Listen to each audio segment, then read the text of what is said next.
Boa tarde a todos, boa tarde a todas, sejam muito bem-vindos.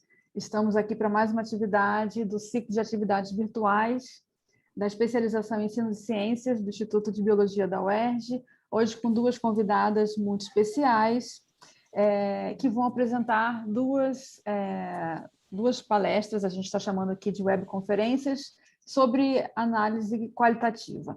Então, eu quero apresentar a vocês a professora doutora Georgiana Silva dos Santos, que é mestre e doutora em Ciências pela EBS Fiocruz, licenciada em Ciências Biológicas, docente da Rede Municipal de Saquarema, que vai apresentar dados qualitativos à luz da tematização, percepções docentes em formação continuada.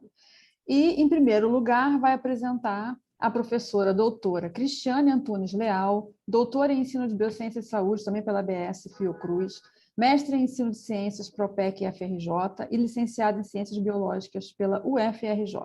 A Cristiane vai apresentar a análise de conteúdo no ensino de ciências, compartilhando minha experiência na pós-graduação. Informamos a todos que essa atividade está sendo gravada, e pedimos que todos mantenham suas câmeras e seus microfones desligados para melhor aproveitamento da transmissão, melhor aproveitamento da palestra. E agradeço a presença de todos vocês, desejo uma excelente atividade e agradeço desde já a presença e o aceite, a disponibilidade tanto da Cristiane quanto da professora Georgiana. Agradeço também aos professores que estão aqui prestigiando, a Fátima, a Thelma e todos os demais colegas das palestrantes ou da coordenação do nosso curso que estão aqui para prestigiar. Uma excelente fala, Cristiane. Obrigada, gente. Só me deem um retorno, se eu consigo compartilhar direitinho, se apareceu grandão. Por enquanto não está grande, mas agora sim, perfeito. Então tá bom. Pessoal, boa tarde a todos. Primeiramente, eu agradeço a minha presença aqui, como a professora Andréia já anunciou, eu sou a Cristiane Leal. A professora Rosane me deu uma tarefa muito difícil para mim, que é o cronograma, o horário, então eu nem vou falar do meu título, porque eu vou gastar 10 minutos nele. Então, pós-graduandos da UERJ, né, que nós somos, vocês provavelmente já viram esse meme em algum momento da vida de vocês, que é o Sérgio Chapelin pergunta no Globo Repórter onde são, quem vive, como estão. Você é pós-graduando da UERJ, né, nesse momento, como você está? Qual é a sua formação inicial? Como vive? O que desejam? Como dorme? Se vocês estão dormindo, na verdade, porque nosso ciclo circadiano está totalmente alterado por conta da pandemia. Quantos cafezinhos vocês tomam? Já entendo que eu nem pergunto se você toma, porque você toma cafezinho, porque pós-graduando raiz toma café. E qual o seu desejo de pesquisa? Antes de nós iniciarmos aqui a fala, eu conversei com a professora Andréia e ela já tinha falado que você já tem uma vivência, né, com a pesquisa que você está na turma de 2020. Então, o desejo da pesquisa acho que já foi delimitado quanto a isso.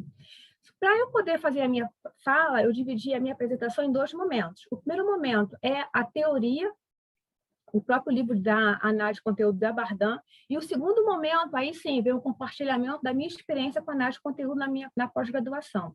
Obviamente que esses dois blocos eles são bem demarcados, e quando eu for mudar de um lado para o outro, eu vou falar para vocês quando fizer essa mudança. Então, agora eu vou para a teoria, para depois ir para a prática, com a experiência. A primeira lâmina que eu falo com vocês, eu boto a foto de Bardan, porque eu, no início, eu pensava que Bardan era um homem. Então, eu acho importante a gente também falar que Bardan é uma mulher e ela acaba sendo o expoente mais famoso quando nós trabalhamos com análise de conteúdo aqui no Brasil. Ela é uma francesa e ela acaba sendo a referência mais utilizada para nossas pesquisas. A análise de conteúdo ela é uma das etapas do seu projeto de pesquisa, não importa qual etapa que seja, TCC, monografia, em que perfil, em que momento você esteja na sua pós-graduação, mas ela é uma técnica para análise dos seus dados. Isso tem que ficar bem claro no seu desenho metodológico, se você optar em usar análise de conteúdo na sua pesquisa. Continuando, para mostrar para vocês a pluralidade que nós temos também com outras técnicas de análise de dados que vocês têm. Vocês vão ver depois de mim, com a Georgiana, que vai ter a tematização. Existe análise textual discursiva, discurso sujeito coletivo, análise de conteúdo, que é o que eu estou apresentando, triangulação, estatística, e as reticências, elas continuam, porque você, na verdade, tem uma pluralidade de técnicas para analisar os dados da sua pesquisa. E também tem o seu caderninho, né, de campo para você fazer as suas anotações. Não é porque você vai ver hoje nesse momento, análise de conteúdo, e depois você vai ver tematização, que você vai ter que escolher entre um e outro. Aí você tem que adequar e ver com o seu orientador ou com a sua orientadora qual a melhor técnica realmente que vai contemplar a sua pesquisa e vai conseguir fazer com que a análise, seus dados sejam mais robustos para a sua pesquisa e a sua defesa. Assim, o que eu tenho para falar sobre análise de conteúdo nessa nuvem de palavras no formato de uma máscara? Quem já leu, quem já teve contato com a análise de conteúdo de Bardin, percebe-se que ela tem um vocabulário muito específico, ela usa palavras muito específicas. Por isso que eu faço essa nuvem de palavras. Unidade de registro, unidade de contexto, corpus, objeto, comunicação, codificação, enumeração, frequência. São todos vocabulários que estão no conteúdo, né, no livro que a própria Bardin ela utiliza. E assim vem a definição do que seria, né, a análise de conteúdo de acordo com Bardin. Para eu fazer a análise de conteúdo, eu utilizo os dois livros aqui. Primeiramente, né, eu utilizei esse aqui e depois eu encontrei esse. Eu não vou falar com vocês, assim, eu serei bem honesta. O primeiro livro, o Bardin mesmo, é uma leitura muito densa, ela exige muita dedicação, assim, dedicação exclusiva.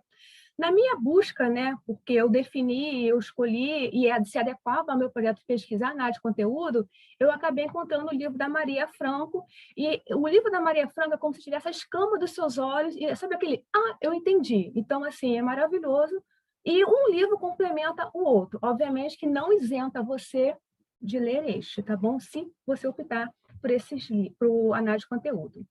Dando continuidade, a análise de conteúdo ela é uma técnica que é um instrumento que pode ser usado em pesquisas com abordagens qualitativas, qualiquante e quantitativa. A própria Bardin, ela fala sobre isso.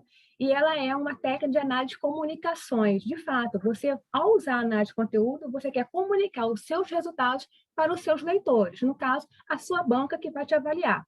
E qual é, na verdade, né, os grandes objetivos quando você utiliza análise de conteúdo? Superar incertezas e enriquecer a leitura. E você vai fugir da livre interpretação. Sabe assim, eu acho que a gente não vai achar, a gente vai usar análise de conteúdo e vai encontrar essas categorias, esses resultados, que é o chamado livre interpretação. Não vai acontecer a livre interpretação quando você utiliza análise de conteúdo. E aí, o que nós podemos falar neste momento? A própria Bardin, ela afirma no seu livro que a análise de conteúdo ela continua em desenvolvimento. Ela fala que cada analista, no caso, se eu uso análise de conteúdo, eu sou para ela considerado um analista e eu posso fazer a minha contextualização da análise de conteúdo para a minha pesquisa desde que eu siga as 3 regras. A partir do momento que eu sigo as regras de Bardin, eu posso fazer uma ressignificação, uma releitura e utilizar dentro da minha pesquisa, que é o que nós vamos ver agora. Quais são essas 3 regras de análise de conteúdo? E aí eu tenho, antes de chegar nela, né, um momento que é importante, que é a função da análise de conteúdo nesse momento. Análise dos seus dados. Você fez a pesquisa, você coletou seus dados, como é que você vai analisar? Nós estamos na etapa da análise, que no caso aqui é a análise de conteúdo com Bardin. E aí, indo para as fases de análise de conteúdo, quais são? Pré-análise, exploração do material e tratamento dos resultados, a inferência e a interpretação. Essas são as 3 regras, 3 etapas, 3 fases que Bardin diz que você não deve pular, você deve realmente seguir. A partir do momento que você escreve um texto e você fala, eu fiz análise de conteúdo no meu trabalho, na minha pesquisa. Eu, como leitor, parto do princípio que você fez essas 3 etapas. Você pode ter ressignificado, feito a releitura e deixado isso claro para o seu leitor, mas que você tenha feito essas 3 etapas. E essas 3 etapas são, que a gente vai ver agora, pré-análise, eu vou pular. Perdão. A pré-análise, ela é, na verdade, o momento em que você vai fazer a escolha do material que você vai fazer a análise, e aí pode ser livro, tem uma interferência, cair? Pode. Não, Cristiane, pode continuar. Eu vou verificar quem está com o microfone aberto. Aproveito para pedir, que às vezes, né? Que fechem seus microfones e câmeras, por favor. a análise de conteúdo, na pré-análise, você vai definir qual vai ser o que você vai utilizar para fazer a análise do seu conteúdo. Pode ser livro didático, como nós estamos no momento pandêmico agora. Aí eu vou usar agora os exemplos, né, que nós podemos fazer fora de uma sala de aula. Pode ser livro didático, pode ser a BNCC, por exemplo, a Base Nacional Comum Curricular, pode ser as normas que o governo está lançando sobre a formação inicial de professores, pode ser uma análise, né, de podcast. Qualquer coisa que você puder fazer, com que você obtenha dados, você pode fazer análise de conteúdo. E aí, nesse momento, você vai escolher e vai parar. Eu vou me debruçar sobre esse material e vou estudar sobre ele. Só que nada Bardan é tão simples assim. Ela define a pré-análise, que é o momento de preparação do seu material, em 5 fases, que é a leitura flutuante, escolha dos documentos, formulação das hipóteses, referência aos índices e preparação do material. Leitura flutuante é aquilo que eu vou ler o meu material, vou fazer a escolha do meu material e vou estabelecer contato com ele, a fim de que eu tenha mais sensibilidade, para que eu tenha afinidade com o material com que eu vou interpretar. A escolha dos documentos, aí é cada um que vai fazer de acordo com a sua pesquisa. Você vai escolher o gênero que você vai fazer a pesquisa, o corpus, a entrevista, o podcast, o livro didático, o que você, a transcrição de uma entrevista, de um vídeo, o que você vai investigar. Só que também tem, dentro da escolha dos documentos, 4 regrinhas que você vai poder ter que escolher. A exaustividade, se o tema é muito repetitivo, ele pode não ser suficientemente representativo para a sua pesquisa. A representatividade, a homogeneidade e a pertinência. Eu também tenho, de acordo com Bardan, a formulação de hipótese, onde você faz uma afirmação e depois você, lá na frente, você vai ver se essa afirmação ela se concretiza ou ela não se concretiza. Você vai fazer referência aos índices, que aí vem o tema, a palavra, o personagem, o que você vai analisar, né? Os seus corpos, ela chama com esses nomes, que é a unidade de registro. E a preparação do material. A preparação do material é a cansativa, mas também é mais fácil, porque você vai, de fato, em algum momento, ou botar numa plataforma, ou colocar no software Atlas TI, ou vai botar realmente no Excel e por aí vai. Você vai limpar o seu material e deixar ele depurado do que você vai fazer análise. Isso é a primeira etapa da análise de conteúdo. A segunda etapa é chamada exploração do material, e é onde as categorias elas emergem. Então, a gente precisamos parar agora e falar o seguinte: quando eu faço análise de conteúdo, o que eu quero? Eu quero as categorias. Quando eu faço análise de conteúdo, eu tenho as categorias. E o que são as categorias? As categorias são os resultados da sua pesquisa. Então, é nesse momento aqui que as categorias elas irão surgir.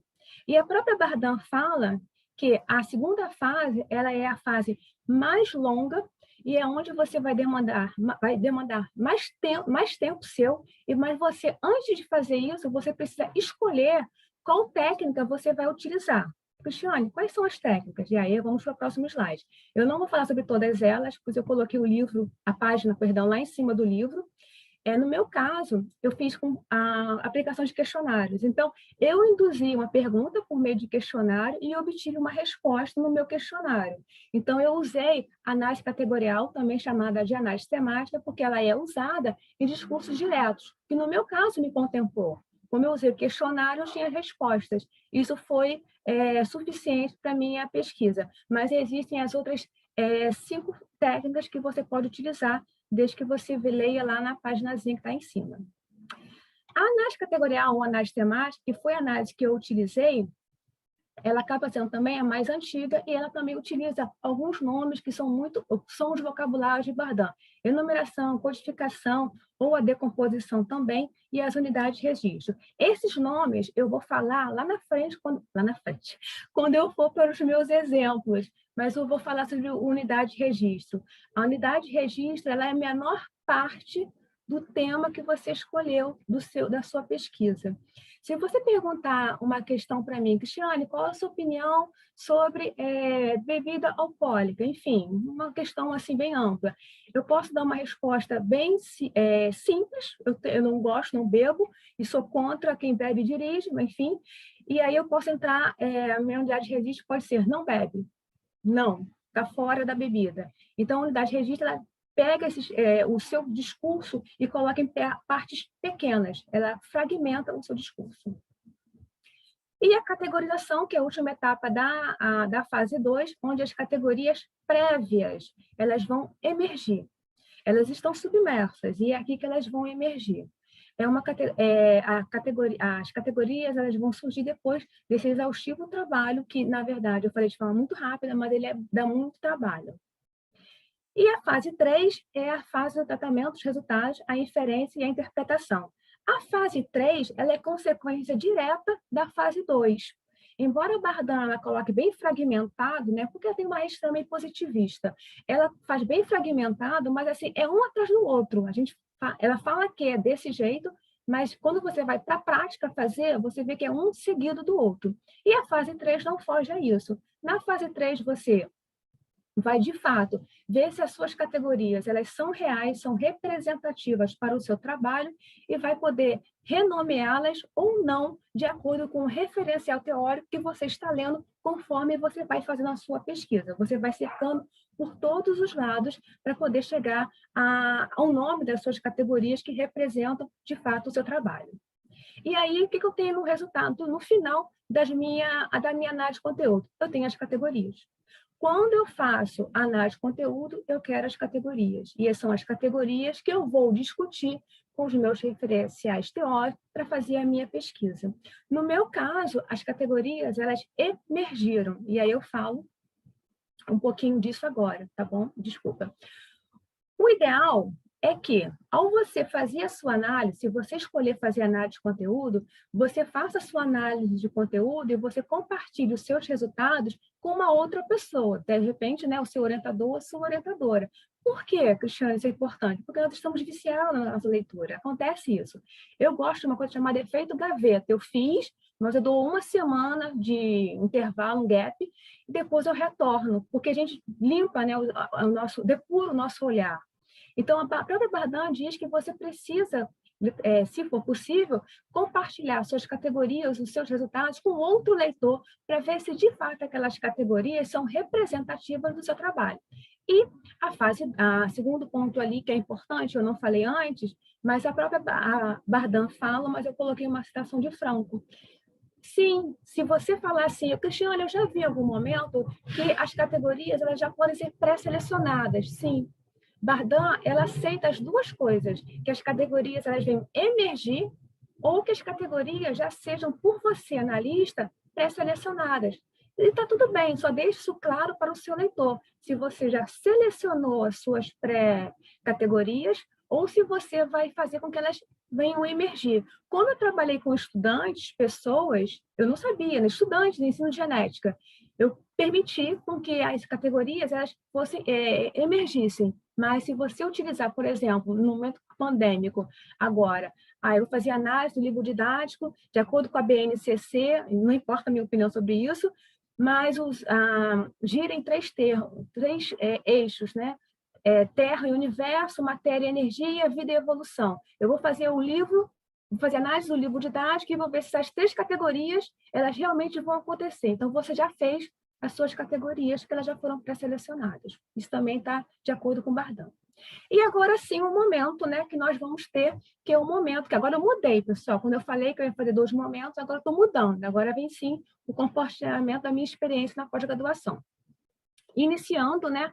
Vamos lá. Vocês agora, por incrível que pareça, mesmo no momento pandêmico, toda a solidariedade, mas a gente acaba estamos empolgados ainda, porque nós estamos em turma, estamos tendo as webconferências, estamos conversando com nossos colegas, temos os grupos de WhatsApp, Telegram, enfim. Então, assim, você vai pegando os seus resultados, você vai conversando com o seu orientador, e quando você pega os seus resultados, você fica muito feliz, você fala assim, gente, eu peguei tanto isso, é muito legal. Mas quando você vai para a sua análise, você fica tão cansado, sabe? Você fala assim, o que eu fiz da minha vida? Mas esse GIF vai ser só para falar com você que você não está sozinho, somos solidários, é cansativo, mas se você não fizer, quem irá fazer? Então, encare logo, faça, porque é importante você dar continuidade à sua vida acadêmica. E aí, vamos lá. A minha experiência com análise de conteúdo, eu comecei lá no IFRJ, eu fui aluna do mestrado profissional do IFRJ, E tínhamos uma professora lá, ela não está mais no programa, e ela que me iniciou com a análise de conteúdo. Eu cheguei assim cega, sem saber o que fazer, e ela que falou sobre análise de conteúdo comigo. Então, foi ela que me iniciou, e eu iniciei logo com o livro, né, de Bardin. Eu apanhei pra caramba até entender isso. E eu levei essa minha experiência que eu tive no Propec para a EBS. Na EBS, nós passamos pelo seminário discente e também pela qualificação. E nos dois momentos, eu passei por algumas críticas, e são importantes, tá bom, pessoal? Vamos ter amadurecimento. As críticas são importantes, nós crescemos com as críticas. Sobre, assim, Cristiane, deixa a sua análise de conteúdo mais clara, porque lembra, a gente escreve para o outro. Aquilo que é tão claro para a gente pode não estar claro para o outro. Então, eu me debrucei, em 2016 foi o meu seminário discente, 2017 foi a minha qualificação. Então, eu me debrucei, de fato, e mergulhei, o que me permitiu também estar aqui e falar sobre análise de conteúdo. Então, a minha experiência ela vem, de fato, da minha investida e a minha trajetória na análise de conteúdo. E eu usei com ensino de genética. Como eu recebi a crítica na análise de conteúdo, e eu particularmente, aí é uma opinião muito particular minha, eu sou muito imagética, eu gosto muito de imagem, eu gosto muito de quadros, eu gosto de tabelas, eu gosto assim, é linguagem imagética, eu gosto disso. Então, já que o texto escrito não estava muito legal, eu fiz o escrito e também fiz esse quadro, esse organograma. Então, aqui eu defino para o meu leitor, que no caso foi a minha banca, o que eu estava fazendo em cada momento da minha pesquisa, e eu fiz a minha ressignificação para a minha pesquisa, no caso foi de ensino de genética. E agora eu venho com a metáfora do yakisoba.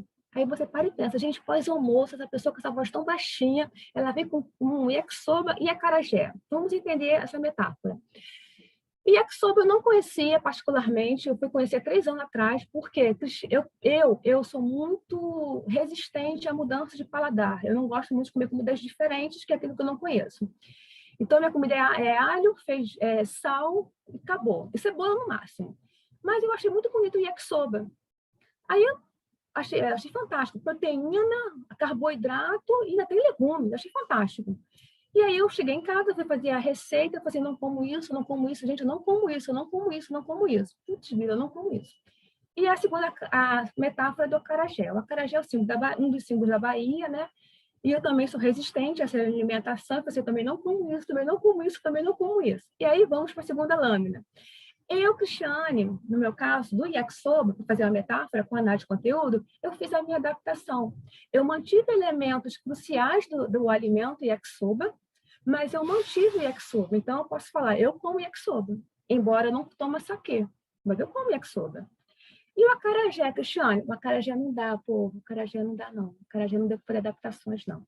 O que eu quero dizer com isso para vocês?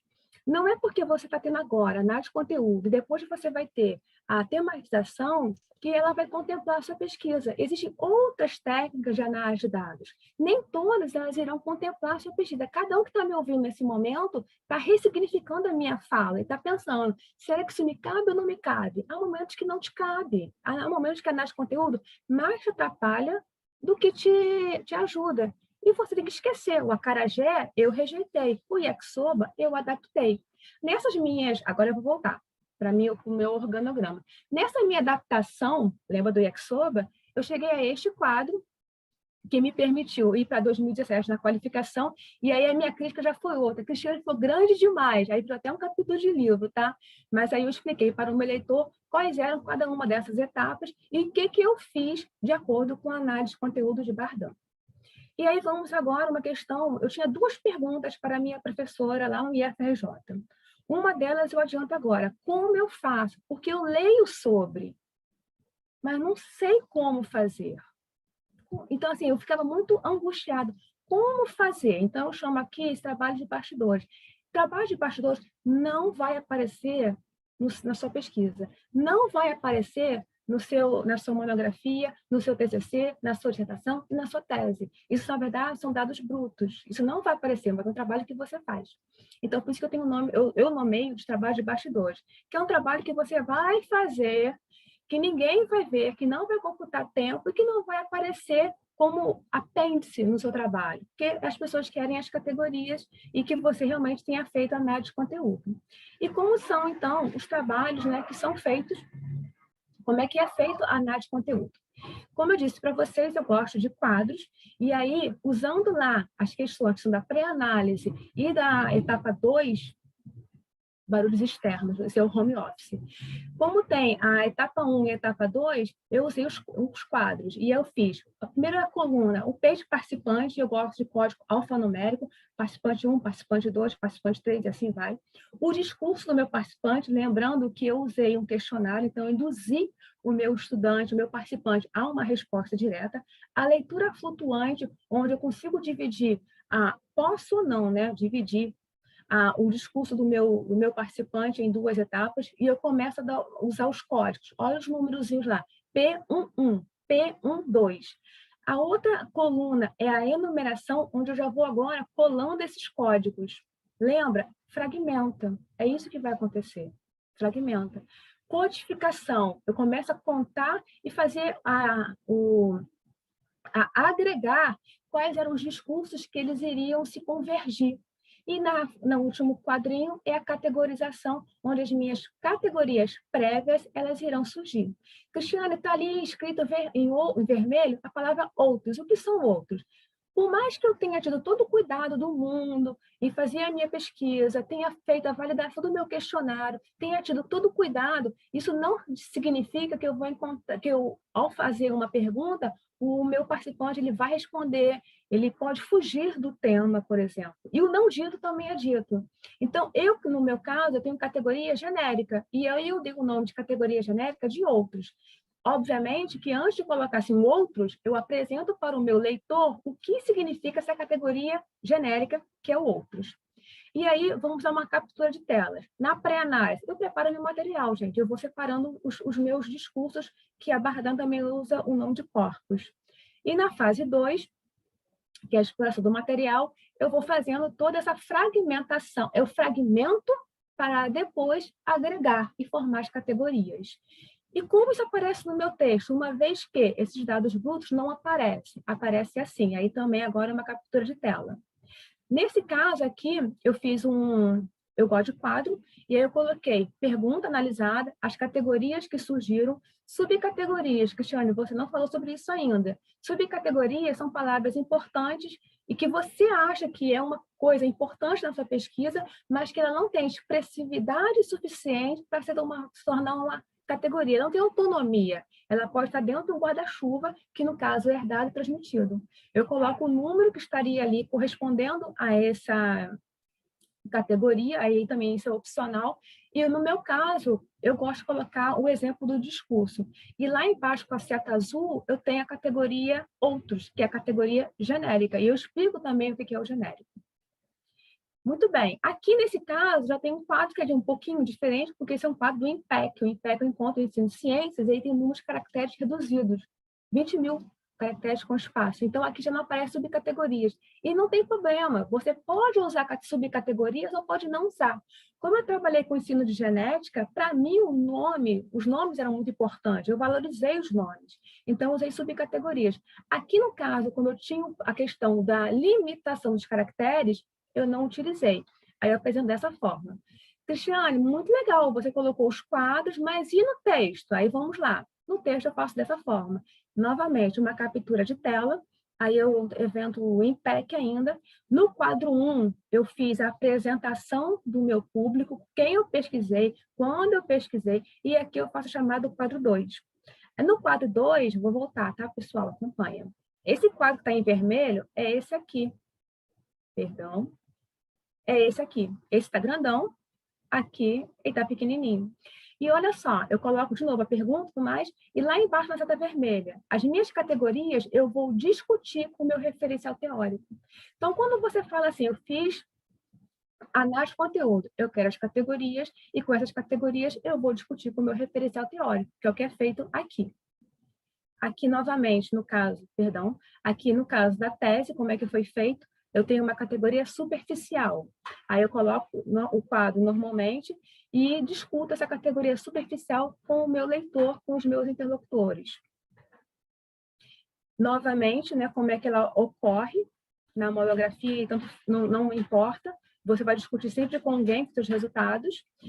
E a segunda pergunta que eu tinha, porque eu tinha duas perguntas para minha professora. A primeira é como fazer, já falei com vocês como é que faz, a minha experiência. E quando eu tenho muitas perguntas, porque eu posso entrar com 5 perguntas, porque fazer com uma pergunta não é tão difícil, fazer com mais é. E aí eu faço a metáfora do retrovisor. Aí eu vou ter que olhar para trás, literalmente. E o que é olhar para trás? Olhar para trás é você olhar para o seu desenho metodológico, o seu tema de pesquisa, o seu pressuposto, a sua pergunta de pesquisa, a sua justificativa, a sua relevância e seus objetivos.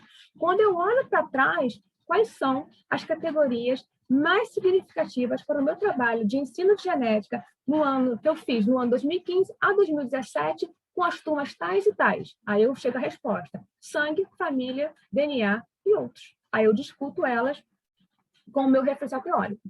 Obviamente que você pode estar chegando aqui e falar assim, muito bom, eu já sei o que eu não vou escolher. Eu não vou escolher, então, análise de conteúdo. Contudo, gente, calma, existe uma tecnologia. Nós temos uma questão que é o Atlas TI, e sim, ele é utilizado como, ele é um software, que ele é utilizado para você fazer análise de conteúdo. Existem tutoriais no YouTube que te ensinam a utilizar o Atlas TI. A professora que me iniciou com a análise de conteúdo, ela falou para mim assim, Cristiane, não utiliza, mas assim, foi questões dela, porque eu tinha poucas perguntas no mestrado, e aí eu passei também a não utilizar, mas tem formas de você utilizar. Aí você pode perguntar, então eu posso usar o Atlas TI na minha pesquisa? É a pergunta que fica. Pode, gente. Existe um trabalho que diz que você pode sim usar o Atlas TI na sua pesquisa, mas não isenta você, o analista, de conhecer. Você precisa ler o livro, você precisa beber na fonte original, porque você vai estar alimentando uma plataforma. Ela pode não pegar nuances. Imagine você fazer uma transcrição do meu vídeo. Eu gesticulo demais, eu mexo muito com as minhas mãos. Será que essa máquina, esse software, ele iria pegar essas nuances? Ele não pegaria. Então, você pode fazer o Atlas TI, sim, mas não isenta você de ter o trabalho, de ter que estudar, na verdade, análise de conteúdo. E aí, o que nós ficamos? No final, ela é um discurso que vai para fazer as comunicações, ela continua em desenvolvimento, e a própria Bardana permite com que você faça as suas releituras, e ela recebe muitas críticas. Por que ela recebe críticas, Cristiane? Já que ela é tão antiga, tão utilizada, muita gente fala sobre isso. Porque ela é considerada por seus leitores um instrumento amplo demais.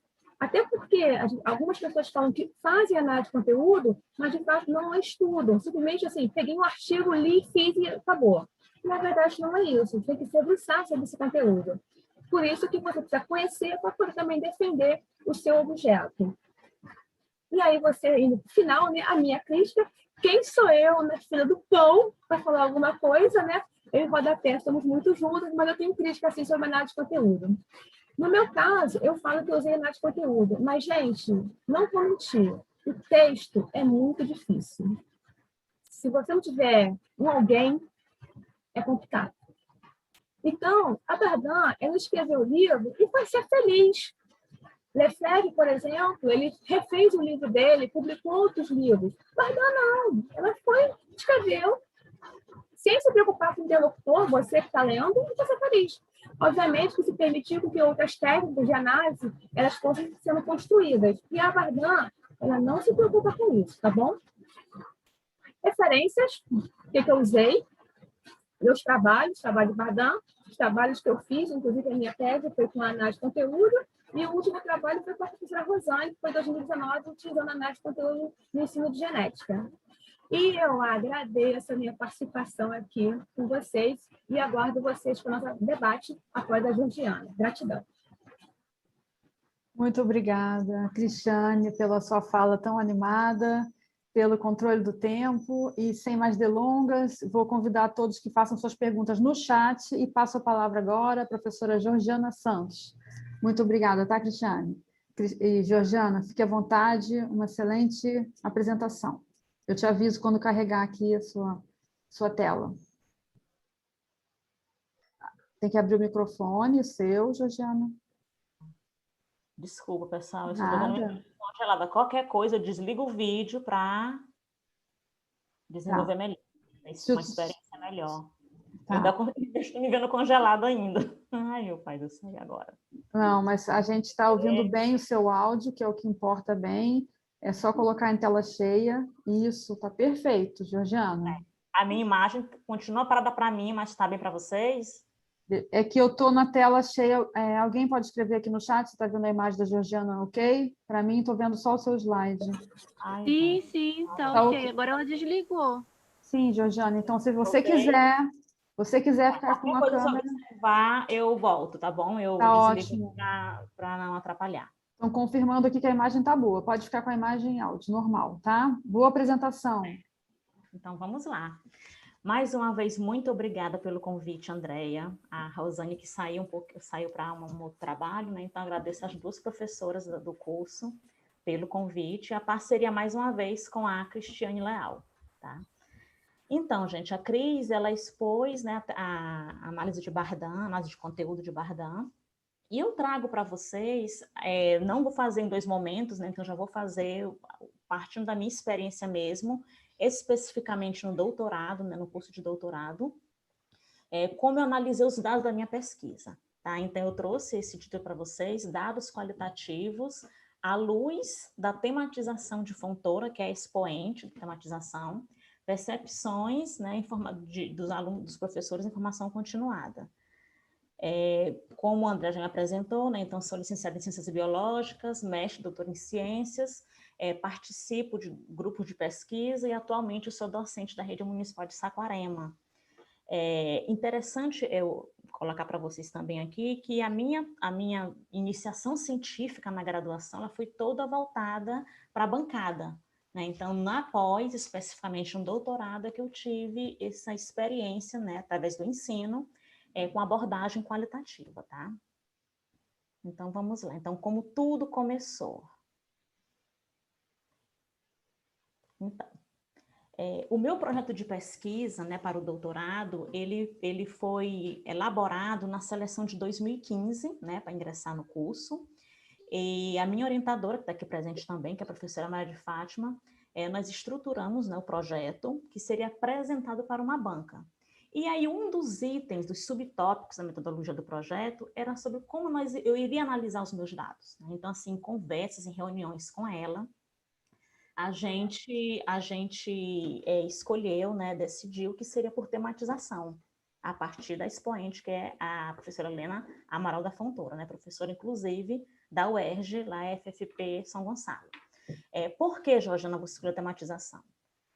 Naquele momento, eu estava assistindo alguns seminários de alguns colegas do curso, do programa DBS, tanto aluno, tanto seminário quanto qualificação, que estavam utilizando, né, como proposta, né, de análise de dados, a tematização.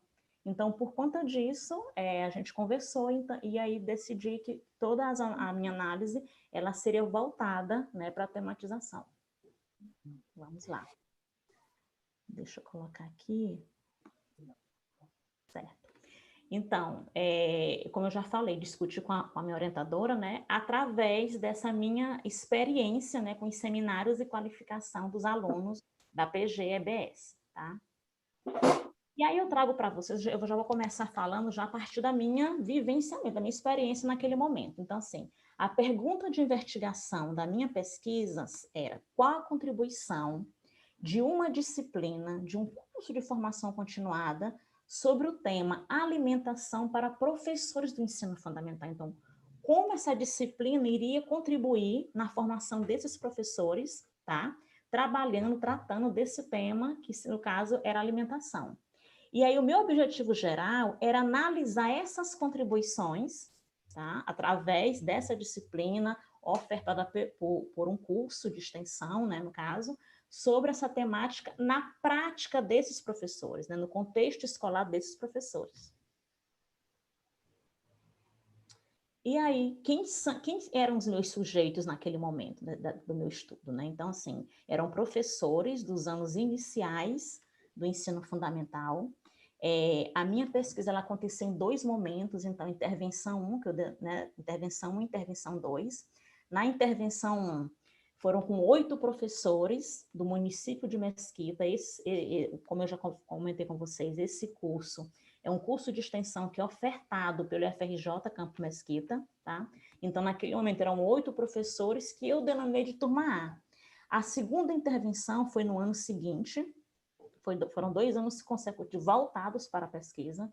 Então, a segunda intervenção foi no município de Queimados, em uma parceria do IFRJ Campo Mesquita com a Prefeitura de Queimados. Então, assim, já foi um ganho que os professores, naquele momento, não precisaram se deslocar até Mesquita. E ali eram 17 professores que eu denominei de turma B, certo? Então, esses eram os sujeitos que eu trabalhei.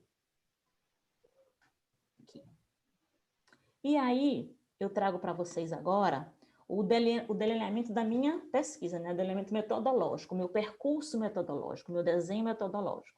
Então, eu trago a professora Helena Amalda Fontoura, né, como eu já comentei, como expoente da tematização. Então, eu iria utilizar tematização para analisar os meus dados, certo? A professora, ela é pedagoga, ela é mestre em educação, ela é doutora em saúde pública, né, em INSP Fiocruz. Ela também é pós-doutora em educação pela Universidade de Barcelona e pela Universidade Federal do Mato Grosso. Além de tudo isso, ela é professora titular do Departamento de Educação da FFP-UERJ, ou seja, ela tem uma experiência, né, com pesquisas, com produções, né, fazendo essa interface da educação também com o ensino de ciências, tá? Então, além da professora Helena, né, contribuir na minha pesquisa com a sua análise, ela também contribuiu com o meu referencial teórico que eu adotei, né, para discutir os meus dados, né, que norteou toda a minha pesquisa. Além dela, eu trouxe também GAT, né, com toda aquela legislação educacional, eu trouxe NOVA e trouxe Tardif, que apesar de serem 2 professores estrangeiros, eles conhecem muito bem a nossa realidade educacional. Então, assim, eu coloquei 3 aqui, porque não cabe mais no slide, mas eu trouxe outras contribuições também, tá? Algumas contribuições, elas tinham ideias até um pouco opostas, então foi um momento que eu descartei e trouxe outros autores também para dialogar com os meus achados, tá?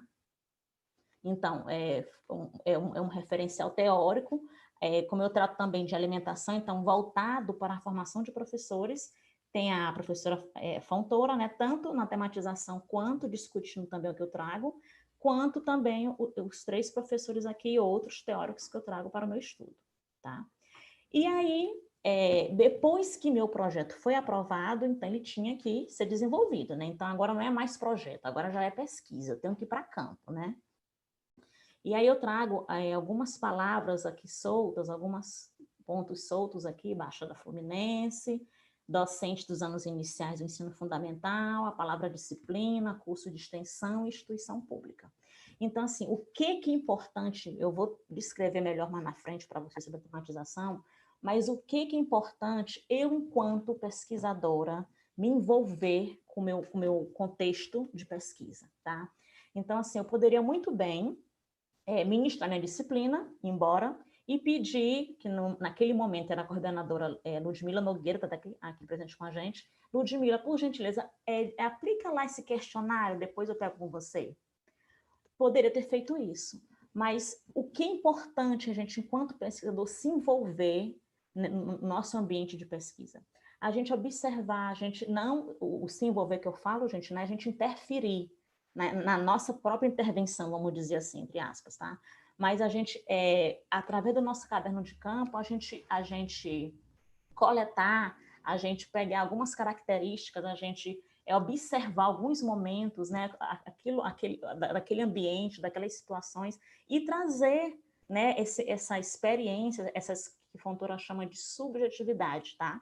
Para o nosso texto, para nossa pesquisa, para nossa análise. Então, assim, eu estava na Baixada Fluminense, uma região muito, vamos dizer assim, muito com baixa oferta de cursos, né, de formação para professores, tá? Com docentes dos anos iniciais do ensino fundamental, que muitas vezes, especificamente daqueles professores que eu estava trabalhando, trabalho em mais de uma escola, tá? Através de um curso de extensão, eu ofertando uma disciplina por uma instituição pública federal, que no caso era a FRJ. Então, assim, essas 5 palavras, né, eu mergulhei bastante nesse contexto todo. Os professores que não conseguiam ficar até o final porque tinham que ir para outra escola, o que eles traziam, né, do ambiente de trabalho dele, as dúvidas, as necessidades, então tudo isso foi muito bem observado. O próprio empenho da instituição, do FRJ, em oferecer, né, esse curso, e o ambiente também, desde quando eu saio da minha casa até eu chegar em Mesquita ou em Queimados, tá? Então, tudo isso é muito importante a gente trazer para o nosso caderno de campo, porque a gente já está na memória, não, mas é bom a gente fazer essa transferência para fazer parte do nosso processo analítico, né, do nosso trabalho, tá bom? Aqui, tá. E aí, o que Fontoura, ela fala sobre tematização? Por que ela desenvolveu essa proposta?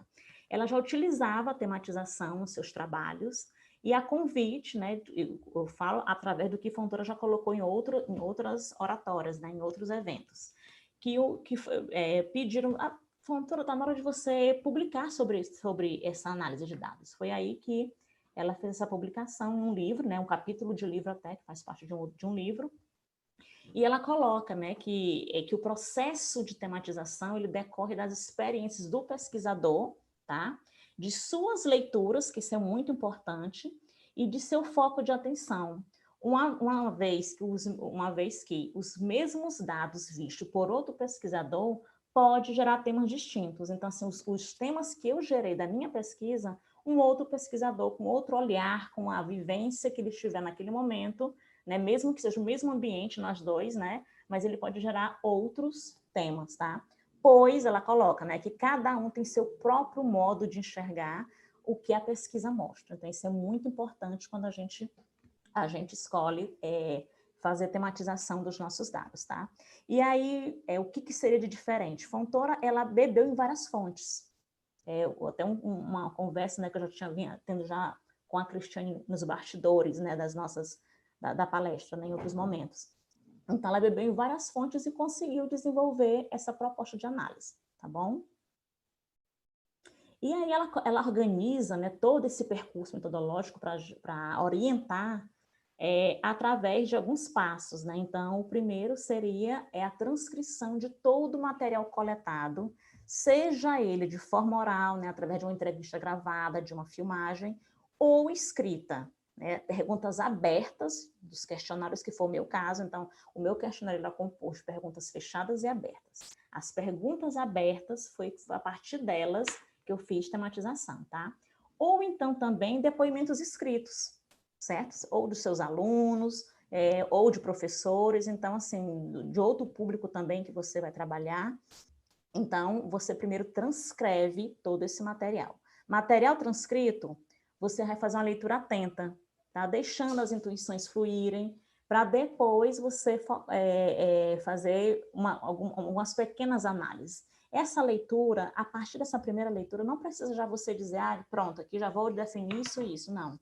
Você pode retornar depois de uma semana, depois de 2 semanas. Então, a partir de outras leituras, de outros referenciais que você for fazendo, de outras experiências docentes suas, você pode retornar e já ter um outro olhar, desenvolver melhor. Então, é necessário mais de uma leitura desse material que você já transcreveu, tá bom? A partir daí, você vai demarcar o que será considerado importante, tá? Delimitar o corpus de análise. Inicialmente, você vai fazer um recorte do texto em unidades de registro, que pode ser ideias, palavras, frases, metáforas, né? Enfim, passagens que pareçam ao pesquisador, né? Que tenham significado para o pesquisador, né? Através do que ele analisou do seu trabalho, tá? Depois, para cada agrupamento de dados, você levanta os temas, sinalizando nos textos os trechos que sinalizam essa seleção, certo?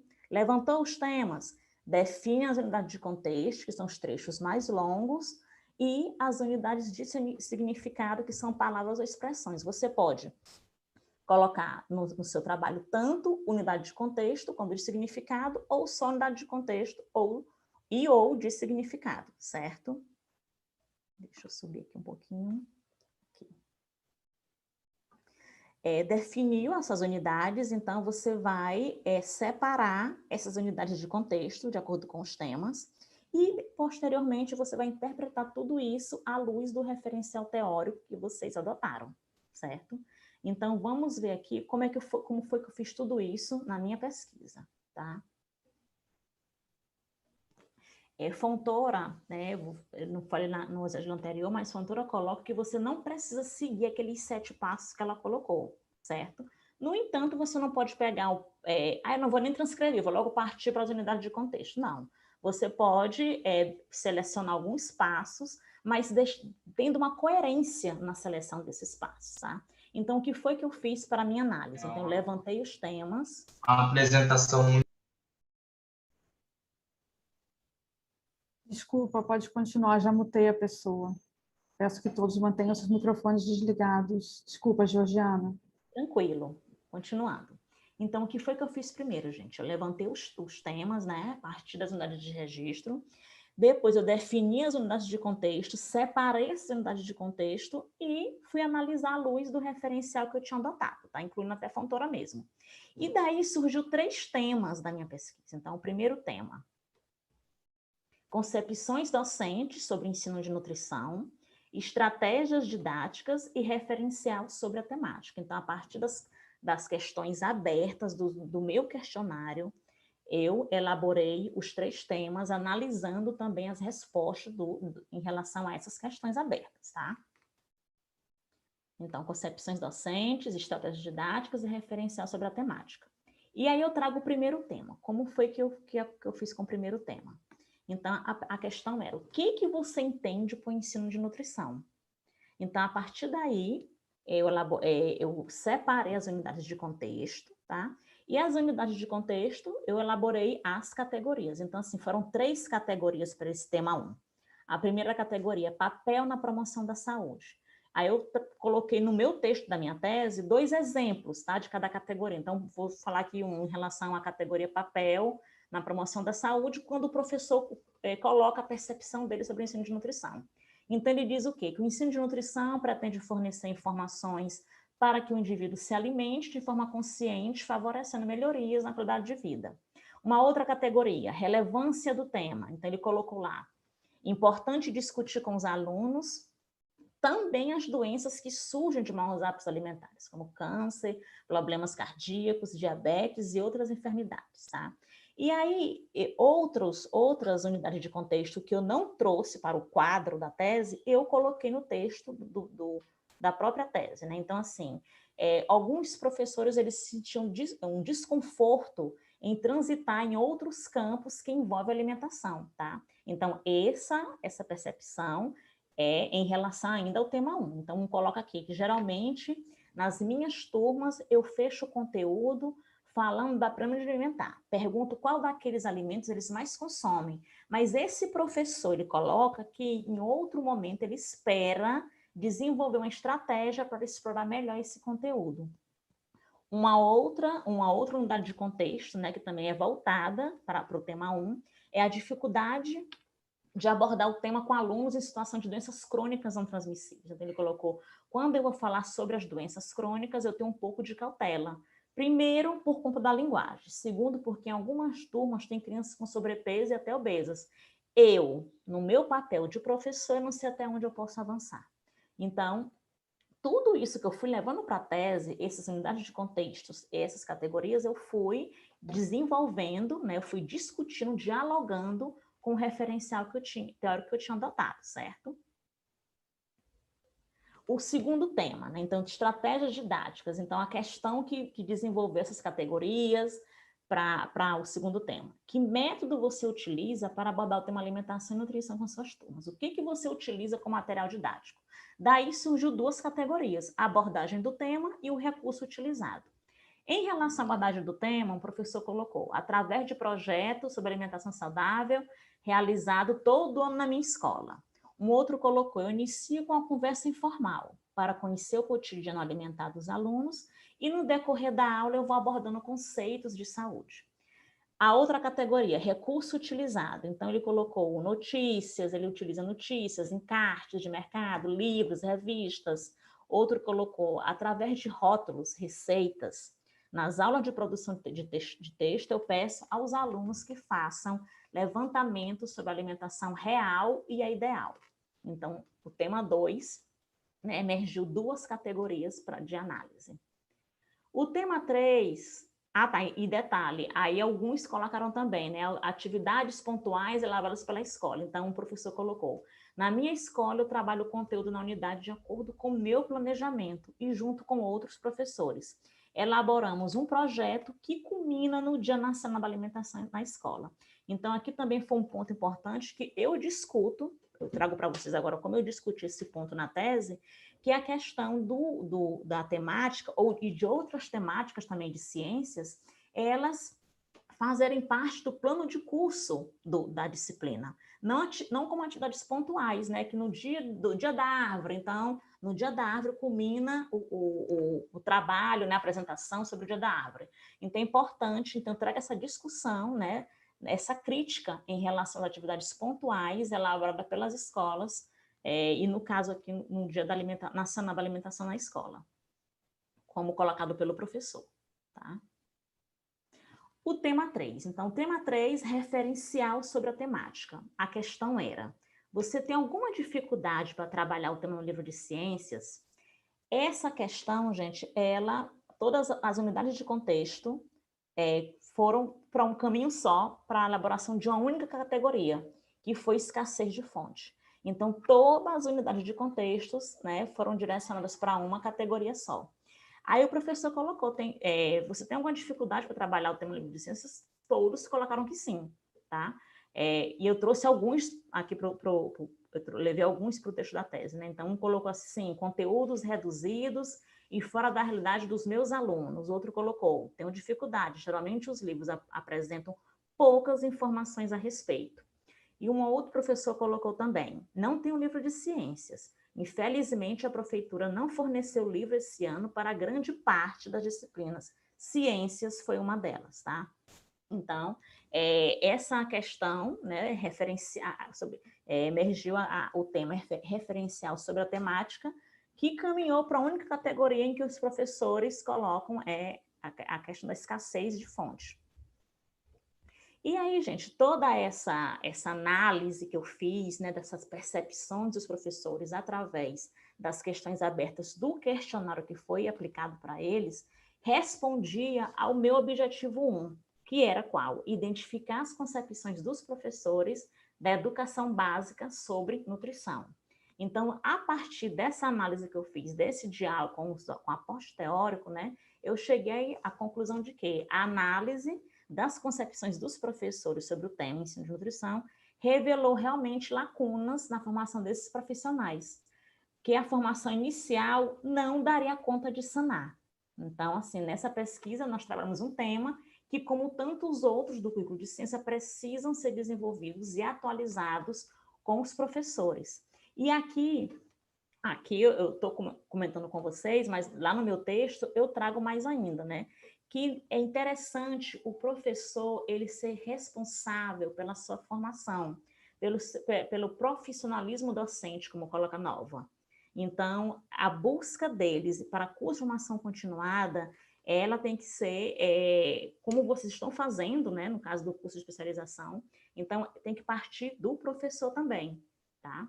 E aí eu coloco, né, que realmente a formação inicial não vai dar conta de sanar todas, até porque são temas que eles estão sempre, tanto temas de alimentação, né, alimentação saudável, como outros temas do currículo de ciências, eles estão sempre sendo atualizados. Então, é importante o professor buscar, né, sempre estar atualizado através da formação continuada, tá bom? Ou curso de extensão, especialização, mestrado, enfim. E aqui eu trago para vocês, né, as 2 referências, né, então a minha tese está aqui, quem quiser consultar, e o capítulo de Fontoura, em que ela desenvolve, né, em que ela expõe a tematização como proposta de análise de dados na pesquisa qualitativa, tá? Uma coisa que é importante, para finalizar a minha fala, é que é muito importante a gente fazer essa análise de dados da nossa pesquisa, porque legitima a nossa pesquisa no meio acadêmico, tá? Então, assim, vocês irão desenvolver a pesquisa de vocês, está em desenvolvimento a pesquisa de vocês, é importante vocês adotarem uma análise de dados, né, seja como o Cristiane falou, análise de conteúdo, tematização ou outra que vocês se identificarem, para futuramente vocês tornarem público esse conhecimento, né, essa pesquisa, esses achados, tá? Mas ele só vai ter legitimidade se você não pode fazer apenas uma descrição de dados, tá? Então, terá legitimidade na comunidade acadêmica através de uma análise de dados, tá bom? Muito obrigada e vamos para as perguntas. Muito obrigada, Georgiana, pela sua apresentação. Você pode encerrar o compartilhamento da sua tela. Tá, stop, lembrei. Isso, lá em cima, isso, muito obrigada. E eu vou, então, vamos passar, então, à etapa das perguntas. Cristiane pode abrir também sua câmera se desejar. E eu vou passar primeiro uma pergunta da Larissa, né? Vamos lembrando que tanto Georgiana Santos quanto a Cristiane Leal são egressas do programa de pós-graduação da EBS da Fiocruz, onde, historicamente, muitos alunos da UERJ, egressos da graduação, são muito bem acolhidos para fazer tanto seu mestrado quanto seu doutorado. E esse ano nós temos um número elevadíssimo de egressos da UERJ fazendo o curso lá. A Larissa é uma delas. Então, a Larissa perguntou para a Georgiana especificamente: ao usar tematização, você utilizou categorias escolhidas previamente ou elas emergiram nas suas análises? Pode responder? Pode. Pode? Qual o nome da aluna? Esqueci, Andréia. Larissa. Tá, Larissa. Boa tarde, Larissa. Então, Larissa, foi a partir das unidades de contexto, né, que são os trechos mais longos, que é a partir deles, quando eu fiz aquela transcrição todinha de todas as respostas daquelas perguntas, foi a partir delas que emergiram as categorias, certo? E o conjunto de categorias, eu desenvolvi os 3 temas, tá bom? Cada tema, no caso. Muito obrigada. Temos mais uma pergunta aqui da Aline. Sobre pesquisa qualitativa, de modo geral, alguns autores apontam a importância de se ter, no máximo, 4 categorias ao final da análise. Vocês consideram o número de categorias delimitadas ou que emergiram ao longo das pesquisas de vocês? Por experiência própria, um número muito grande de categorias pode ficar visualmente confuso nos gráficos. Aí as duas podem comentar, tanto Georgiana quanto Cristiane. Olá, Aline. Posso começar, Georgiana? Pode. Aline, quando eu falei na minha apresentação, que eu recebi as críticas, uma das críticas foi justamente essa, por conta da pesquisa qualitativa, ela recebeu algumas críticas, e tem a questão quando você escreve, né, fica muito confuso, porque é muita informação. Que é aí que veio a ideia do quadro. É importante você também se mostrar, né, porque você recebe a crítica e você vai refletindo. Então, no meu caso, eu recebi essa crítica, sim, que eu concordo com você, e aí eu parti a usar quadros para não ficar tão confuso, lembrando que a gente escreve para o outro, né? Tem que não está claro para mim, que eu estou viciada naquela leitura, estou muito envolvida com aquilo, então para mim está claro, mas eu escrevo para o outro, tem que estar claro para o outro. E aí, então, se você tiver curiosidade de ver, ou na minha apresentação, eu botei vários quadros, porque eu, como eu falei, eu sou imagética, então, eu achei que ficou mais claro. E aí, como eu passei por várias etapas, depois de que eu passei a usar quadros, eu não recebi mais essa crítica, não. Então, os limites de categorias, elas podem, sim, ser um delimitador para você, mas ou não pode, porque vai depender do que você vai escolher, se elas vão emergir antes ou se elas vão emergir depois. Mas se você deixar claro para o seu leitor o que você está fazendo, você também se calça, né? Você fala, não, eu fiz isso, de acordo com fulano, ciclano e beltrano. O Pardão permite com que ela não bota limites em categorias, ela deixa você usar bastante categorias. Mas, aí vem aquela metáfora do retrovisor, se você tem muitas perguntas, vai gerar muitas categorias. E realmente, para o leitor fica cansativo. E aí, o que eu fiz? Aí eu fiz aquele negócio de voltar, né? O tema, o pressuposto, e aí eu tenho 4 categorias. Mas quando eu pego a minha tese, tem muita categoria, mas as mais expressivas, de fato, são aquelas que eu usei na metáfora do retrovisor. Não sei se ficou claro, Aline. Se não ficou, você pode abrir o microfone ou escrever que eu respondo melhor. Georgiana, gostaria de falar alguma coisa sobre essa pergunta da Aline? Gostaria. Então, Aline, falando da Cris aqui, concordando com o Cris, No meu caso, a mesma coisa. Então, a questão de muitas perguntas, né, consequentemente, em uma pergunta, no caso, tematização que eu estou falando, tá?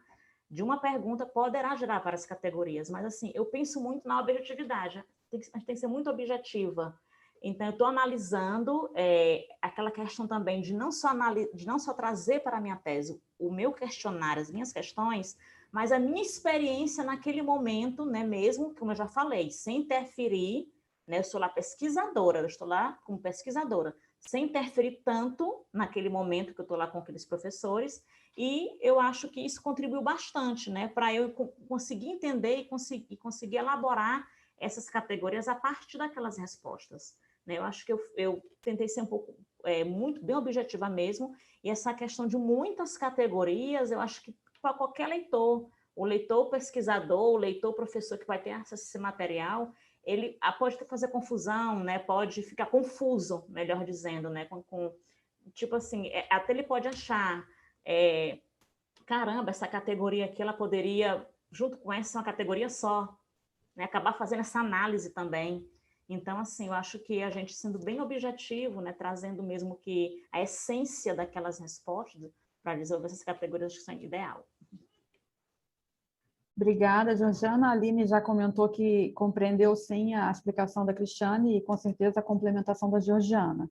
Aliás, vocês receberam vários elogios sobre a apresentação, a clareza da apresentação, a qualidade das pesquisas, o desenho metodológico. A Georgiana foi comentada até pela Fátima, né, pela sua capacidade de falar pausadamente, que realmente é uma capacidade notável e difícil. Bom, vou para a próxima pergunta. Eu não sei a pessoa, mas eu acho que é conhecida porque ela fala de vocês como quem conhece, tá? Como Galaxy A3.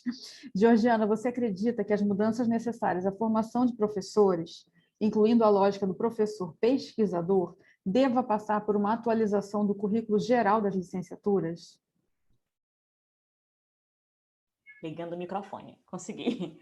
Então, eu acredito. Inclusive, teve uma pergunta, né, na minha apresentação do projeto de doutorado para a banca na Fiocruz, em que um membro da banca sugeriu que essa temática alimentação não poderia ser somente um tema, na época dos PCNs, né, que está sem antes da BNCC, um tema apenas transversal, mas que deveria entrar no currículo. Aí eu pensei, caramba, quem sou eu na fila do pão para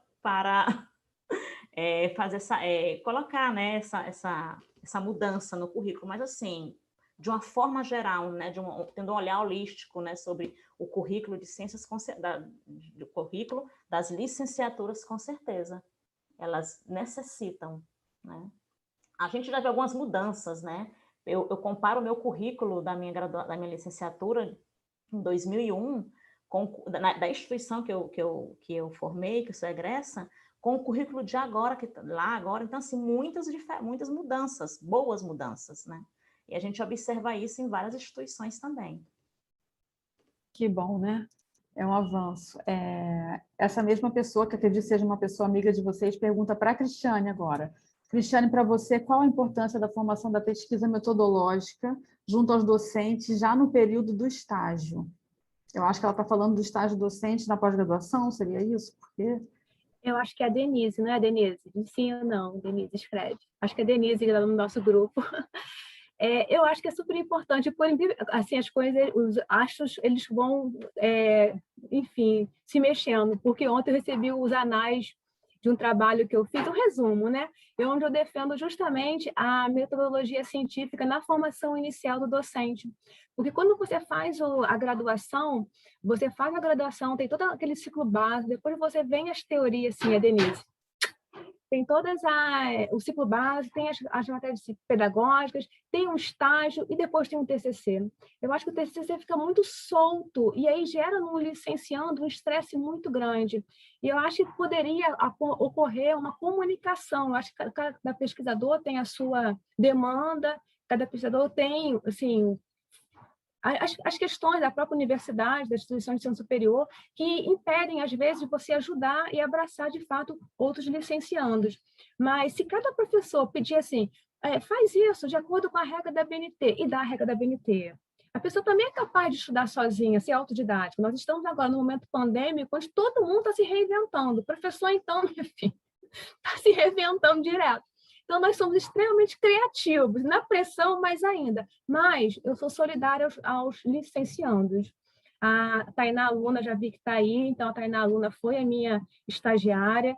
Então, assim, eu vejo que é muito temeroso o momento do estágio, é muito temeroso o momento da escrita.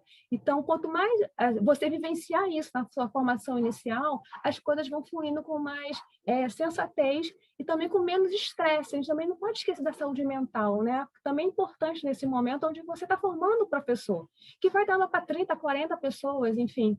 Então, acho que é importante você ter isso. E eu defendo, sim, desde o início, que você tenha. E, assim, o professor, cada um, dentro do seu contexto, da sua disciplina, da sua formação, também fazer esse papel. Acho que também falta, também, às vezes, a conversa, o diálogo. Falar com pessoas é complicado, lidar com grupos é complicado. Mas se você for pensar pela ótica do licenciando, coitado, ele está abandonado, ele precisa de ajuda. Às vezes, ele não vai atrás porque ele não sabe que tem que ir atrás. Às vezes, precisa do professor chegar e falar. Então, eu acredito que sim, tem que ocorrer desde o início, e se for o melhor, né, para o licenciando, a comunicação entre os próprios professores do curso, para que tenha a metodologia e ele sofra menos quando for o TCC, a monografia, e ele consiga também ir para a formação continuada. Eu acho que todos nós estamos aqui, nós queremos a formação continuada. E não estamos aqui porque não queremos, nós queremos fazer a formação continuada. E se nós não temos a metodologia científica, a gente sofre muito mais. Então, acho que é um papel muito importante na formação inicial e também na continuada. Ficou claro? Super claro e super pertinente. Na UERJ, que é de onde eu falo, né, por isso posso comentar, a grade da licenciatura em Ciências Biológicas é extremamente extensa, é mais puxada do que o bacharelado do ponto de vista do excesso de disciplinas e créditos, e não sobra tempo para o aluno começar a pensar na pesquisa monográfica que ele terá que realizar durante o curso, o que faz com que ele chegue no final, e somente no final ele vai pensar sobre a sua pesquisa monográfica. E ele tem 2 períodos, nós sabemos que 2 períodos são 2 períodos de 4 meses, sem contar pandemias, greves, etc., onde os períodos são reduzidos. Então, isso torna muito mais difícil as possibilidades do aluno se adequar e se familiarizar com a pesquisa. A Fátima fez uma colocação aqui muito importante no chat, que ela falou: há necessidade de indicar a diferença entre metodologia de ensino e metodologia de pesquisa. Então, nos cursos de licenciaturas. Então, o que eu vejo na UERJ? Os alunos veem muito a metodologia de ensino, mas não falam muito sobre metodologia de pesquisa, não falam com eles, as disciplinas não falam muito sobre isso. Inclusive, as próprias disciplinas mais específicas da formação do licenciado, elas estão mais concentradas no final do curso, nos últimos 2 anos. Então, o aluno passa muito tempo sem ter contato com isso. Tanto que muitos alunos estão se formando na licenciatura, pensando que não se faz pesquisa na licenciatura, chocados quando descobrem, né? Então, isso, sem dúvida, gera uma série de dúvidas e dificuldades mais para frente. E Cristiane falou uma coisa que eu acho muito essencial, muito importante, que foi a questão da saúde mental. Ontem ainda eu estava numa reunião no núcleo docente estruturante do Instituto de Biologia, né, que é um núcleo que está sempre revendo qual é o currículo da licenciatura, do bacharelado, quais são nossas questões, enfim. E o ponto de pauta que eu levei junto com o professor Marcos Ferraz, que muitos aqui conhecem, que é do Departamento de Farmacologia e Psicologia, foi a reformulação da tutoria discente, ou seja, acompanhamento dos alunos, acolhimento dos alunos para tirar dúvidas sobre o curso, sobre a atuação profissional, e a criação de algo em paralelo, que a gente está denominando, por enquanto, de Casulo, que é um espaço de construção de sensibilidade. A gente pretende trazer assuntos da pauta de saúde mental, que a saúde mental seja o tema catalisador para a gente discutir com nossos alunos. Os nossos alunos que estão aqui nem sabem disso, porque isso foi ontem, foi aprovado ontem na reunião, e a gente vai começar ainda esse ano. A pandemia foi só um gatilho para a gente ver como isso é emergente, já era antes da pandemia. O ambiente acadêmico pressiona muito, causa muito mal-estar. Todo mundo aqui que é professor sabe como nossos alunos sofrem, e no ambiente acadêmico a pressão é ainda maior. Muitos desistem, não conseguem continuar seus cursos, especialmente na hora de escrever. A escrita é um momento em que a gente sofre muito. E vocês duas trazendo um trabalho de avaliação qualitativa, que tem pessoas que desistem, né, de avaliação qualitativa, desistem de usar essa metodologia ou saem traumatizadas. Então, uma fala de vocês muito potente no sentido de ver como pode ser trabalhado dessa forma, dentro dessa linha de pesquisa, de observação, de coleta de dados, de discussão de dados, e como a gente tem que, sim, se debruçar sobre as leituras que definiram essas temáticas. Então, fico muito feliz com a fala de vocês duas, parabenizo muito por tanta clareza, né? E vocês trouxeram assim uma fala baseada na experiência, e a experiência, para mim, ensina muito, sabe? Eu acho muito importante a gente ler quem escreveu, quem definiu, e é fundamental até. Mas é muito bom quando alguém se aproxima e apresenta a sua pesquisa, que a gente vê ali onde a pessoa sentiu insegurança, onde errou. Quando vocês falam, na minha banca veio essa pergunta, na minha banca sofri essa crítica, positiva, negativa, isso ensina muito para os que estão aqui, que são alunos que vão em breve, né? A partir do final desse ano e no começo do próximo ano, 2022, estarão defendendo suas pesquisas, e alguns certamente trabalham com avaliações qualitativas, né? Não tendo mais nenhuma pergunta, eu acho que ninguém mais colocou nenhuma pergunta. Se eu não tiver visto, Cristiane e Georgiana me falam, mas acho que não tinha mais nenhuma. Eu passo a palavra para vocês fazerem alguma fala de encerramento de vocês, para a gente poder encerrar.